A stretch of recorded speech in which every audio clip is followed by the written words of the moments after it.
Əssəlamu aleykum əziz qardaşlarım. Bir düşünək. Elə bir ticarət var ki, heç vaxt ziyana uğramır.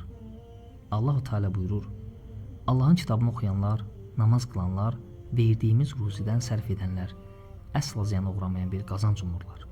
Bu qazanc Qur'andır. Bu qazanc Allahın kəlamıdır. Peyğəmbər sallallahu aleyhi və səlləm buyurdu: Sizin ən xeyriniz Qur'anı öyrənən və onu öyrədəndir. Bəlkə də biz gözəl oxuya bilmirik, bəlkə dilimiz dolaşır. Amma yenə də bir müjdə var. Çətinliklə oxuyan 2 qat savab qazanır. Bir oxuduğuna görə, bir də çəkdiyi əziyyətə görə. Quran oxuyan mömin ətirli, dadlı meyvə kimidir. Quran oxumayan möminin isə dadı var, amma təravətli qoxusu yoxdur. Və unutmayaq, Quran qiyamət günü gələcək və deyəcək: Ya Rəbb, bu mənim yoldaşımdır və onun üçün şəfaət edəcək. Hər hərf 10 savabdır. Əlif, ləm, mim. Hər biri savabdır. Bu qədər asan, bu qədər böyük qazanc. Xüsusilə Ramazan, Quran ayıdır. Salih sələflər bu ayda Quranla yaşayardılar.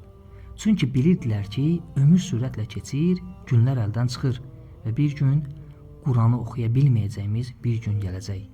Elə isə bu gün oxuyaq. Qəlbimizi onunla dirildək. Ey Rəbbimiz, Quranı qəlbimizi nuru et. Qəbrimizdə yoldaşımız et. Qiyamət günü bizim üçün şəfaatçi et. Əmin və səlamu aleykum.